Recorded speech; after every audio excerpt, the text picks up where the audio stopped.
Me 22, gender studies major at a liberal arts college. Chloe.jpg full-time feminist, part-time barista. Professional tweeter. My thesis is on the endemic misogyny of single men in the digital age. Basically, I argue that most men are single because they're secretly, or not so secretly, awful. They're basement dwelling, porn addicted, emotionally stunted man children who can't handle a strong, independent woman. My professor, a woman with a purple pixie cut named Dr. Anya Sharma, loves it. She says it's brave and unflinching. My friends, all various shades of non-binary and perpetually outraged, call me a queen. Life is good. My worldview is solid. My bubble is secure. I have 20,000 followers on Twitter who retweet my hot takes like all men are trash, some are recyclable, and if he's single, it's a red flag, not an opportunity. One day, I'm in the campus coffee shop, doom scrolling through Tinder for research, swiping left on an endless sea of guys holding fish, guys in MAGA hats, guys who list the Joe Rogan Experience as their favorite podcast. See, Professor, my thesis writes itself. My friend Xylia, they slash them, majoring in oppression studies, peers over my shoulder. Look at them, Xylia says, sipping their oat milk lavender latte. So much unexamined privilege in one app. I know, right, I say, it's a cesspool. I need a shower after 5 minutes on here. You should do a deep dive, they suggest, like actual field work. Go on dates with these guys and document the horror. It would be amazing for your thesis. The idea is both repulsive and intriguing. A part of me, the part that craves validation and academic glory, sparks to life the other part, the part that has to actually sit opposite these troglodytes, shudders, but the academic part wins. Project antagonism is a go. The mission: to go on a series of dates with men who represent the archetypes of the undateable, and to meticulously document their awfulness. My hypothesis: each one will prove in his own unique way the central thesis of my work. I will be the Jane Goodall of toxic masculinity. First, I need a subject, a real specimen. I create a new Tinder profile. No pictures of me at protests, no mention of my major, just a basic profile. Call it Project Normie.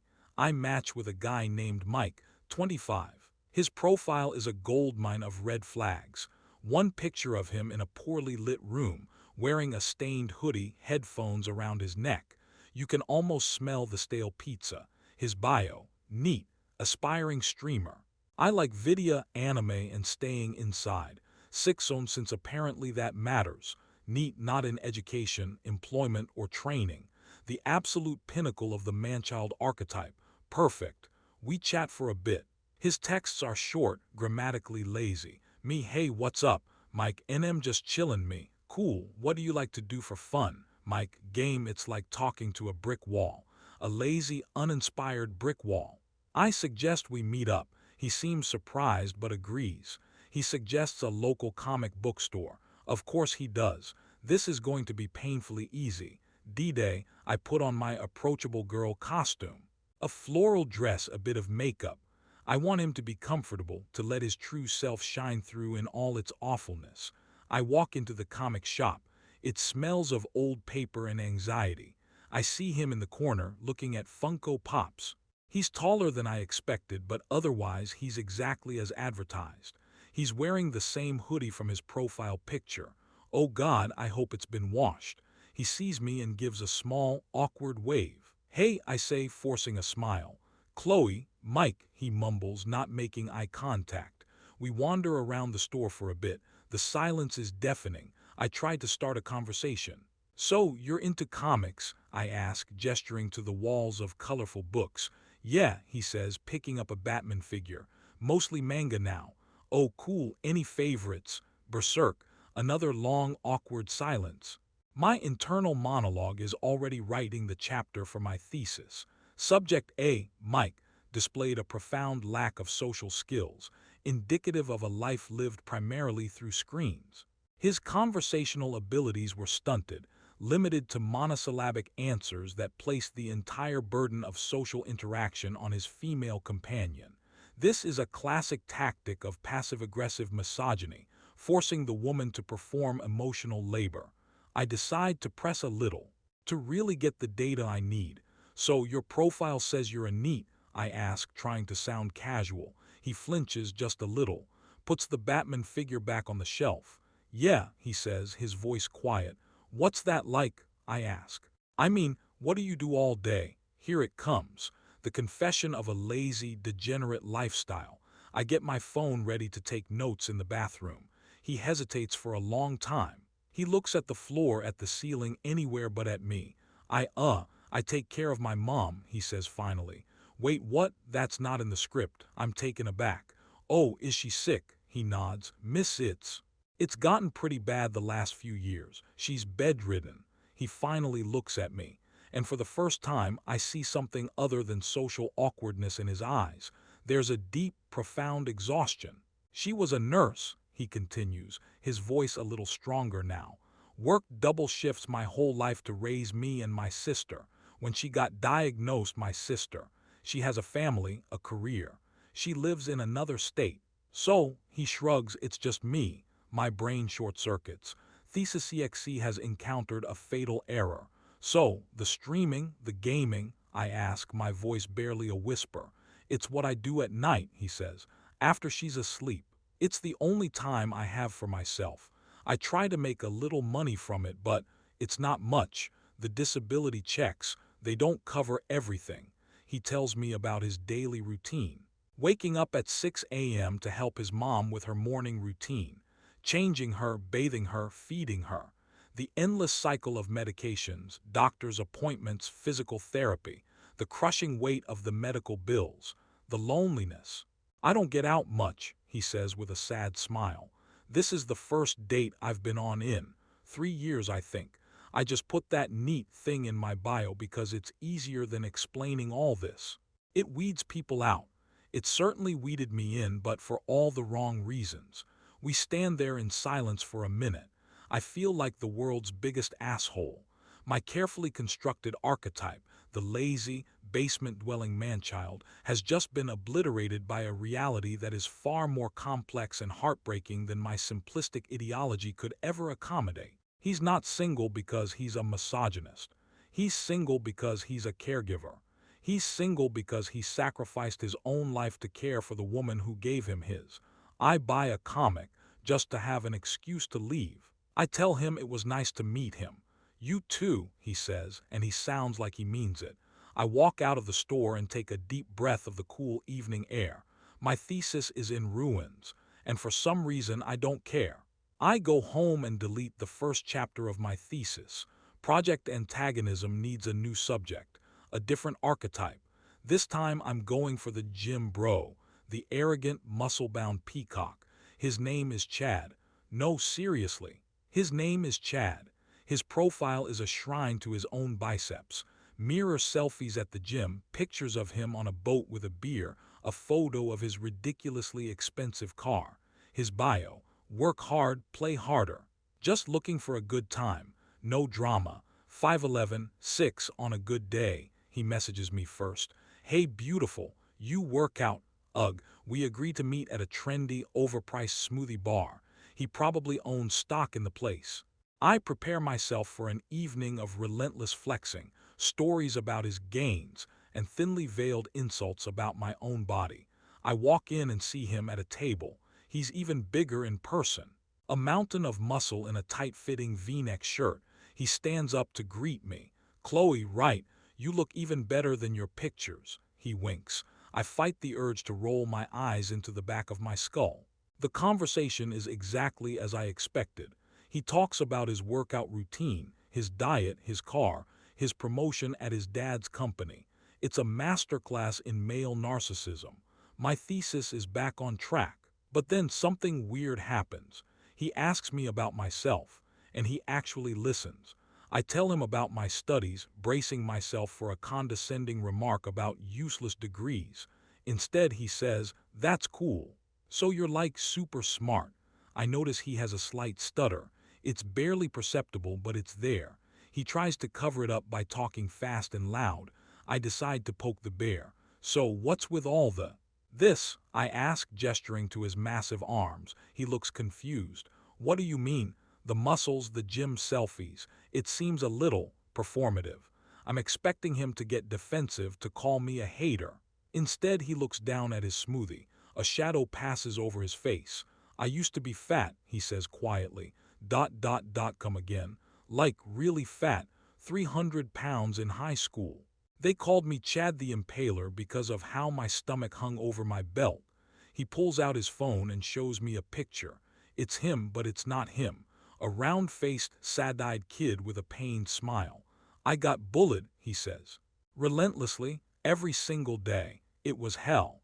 He tells me about the loneliness, the depression, the self-hatred. He started going to the gym in college. It was his escape. It was the one thing he could control. The more weight I lost, the more muscle I gained, the more people started treating me differently, he says. Girls who wouldn't have looked at me twice started talking to me. Guys who used to push me in the halls wanted to be my friend. He looks at me, and his eyes are filled with a vulnerability that is completely at odds with his hypermasculine exterior. This, he says, gesturing to his body, this is my armor. It's the only way I know how to feel safe. He tells me he's still that fat kid on the inside, terrified that if he misses a workout, if he eats a carb, it will all come back. I'm single because I'm a mess, he says with a self-deprecating laugh. I have no idea how to have a normal relationship. I don't know how to trust anyone.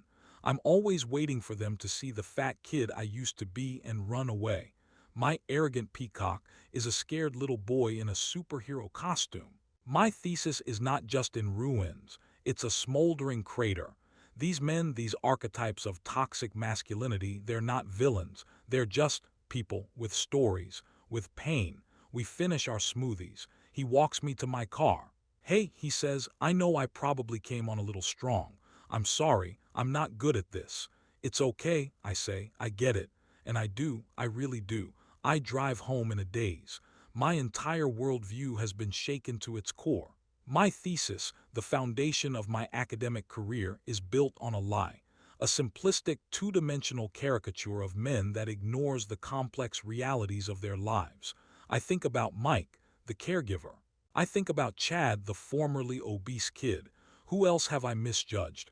I decide to do one more date, one more archetype, the quiet nerd. I find him on a niche dating app for geeks and gamers. His name is David, 30. His profile picture is him at a table, surrounded by what looks like a tiny army of plastic figurines. He's smiling, a genuine, unself-conscious smile.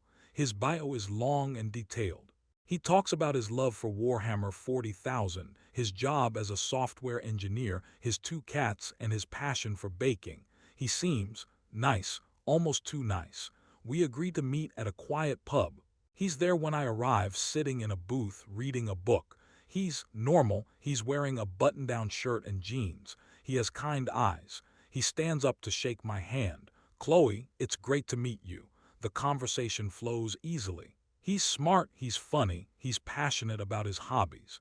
He tells me about the intricate lore of Warhammer 40,000, and instead of being boring, it's fascinating. He talks about it with such joy and enthusiasm that I can't help but be drawn in. He asks me about my studies, and he doesn't just listen, he engages. He asks thoughtful questions. He challenges my assumptions in a way that is respectful and stimulating. This is a good date, a really good date.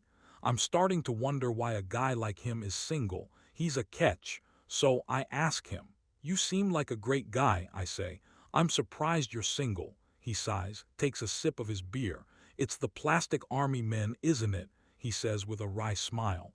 No, not at all, I say, maybe a little too quickly. I think it's cool. You're one of the few, he says. I've been on dates where I've mentioned my hobby and I've seen the light just go out in their eyes. They get this look on their face like they've just smelled something bad. He tells me about a woman he dated for a few months. He really liked her. One day she came over to his apartment and saw his collection of miniatures. She called them toys, he says, and I can hear the hurt in his voice. She said it was childish and weird. She told me I had to choose between her and the hobby. What did you do? I ask. I chose the hobby, he says without hesitation. It's not just a hobby. It's my passion. It's my community. It's a part of who I am, and I'm not going to give that up for someone who doesn't respect me. He looks at me. I'd rather be single than be with someone who wants to change me, he says. I'm happy with who I am. I have a good job, I have good friends, I have my cats, I have my hobbies. A relationship should be a wonderful addition to that, not a replacement for it.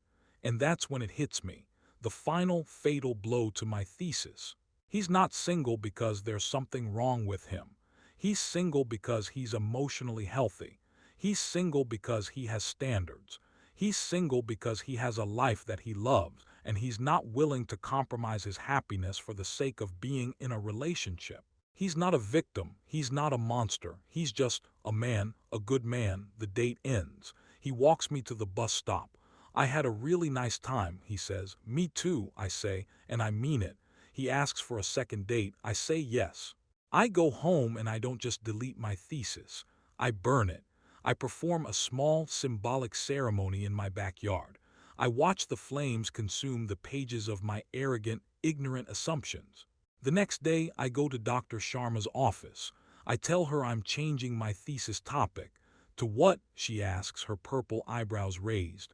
I don't know yet, I say, but it's going to be something better, something. True. I walk out of her office and feel a sense of freedom I haven't felt in years. My bubble has been burst. My worldview has been shattered.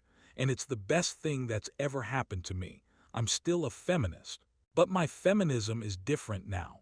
It's more compassionate, more nuanced, more human.